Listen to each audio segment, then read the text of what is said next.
Assalamualaikum. Saya akan tunjukkan macam mana kita nak semak speaker. Ini kalau selalu kata tak berbunyi kan, tak bunyi beep tu langkah pertama yang kita perlu tengok ialah okay, tekan, kalau kita dalam still mode full screen, tekan tarikh masih 17 April ni. Nanti pada bahagian bawah ni pastikan speaker volume ni adalah. Sebenarnya kalau macam ni mute memang tak bunyi. Okay, kita boleh kena upkan sikit volume dia. Okay, by default volume kita buat memang 50 lah, kecuali ada yang tukar dia punya volume ni. Sebab volume ni memang boleh tukar. Okay, kemudian kita klik pada speaker sini. Klik pada macam ni, dia punya selection ni kan. Klik pada selection. Pastikan pilihan kita speaker. Jangan benda lain lah. Ada kalau yang sambung network tu nanti dia akan tulis display audio ke.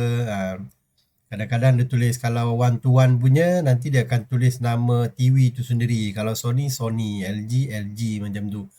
Jangan pilih headset ke headphone ke, macam tu tak boleh pilih lah. So pastikan pilihan speaker kita tu betul. Nanti baru dia akan berbunyi.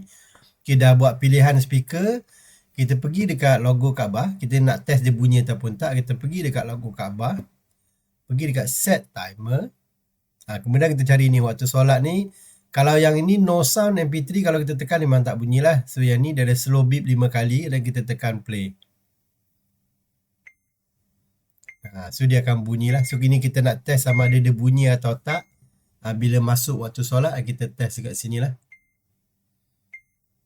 Okay, semudah je. So kita punya pastikan sini speaker pilihan. Speaker, jangan headphone, headset ataupun lain. Kalau yang guna banyak network, dia akan nama network, display audio driver ke macam tu. Kalau satu TV saja, dia akan keluarkan nama TV tu sendirilah. Okay, itu saja. Sekian, terima kasih.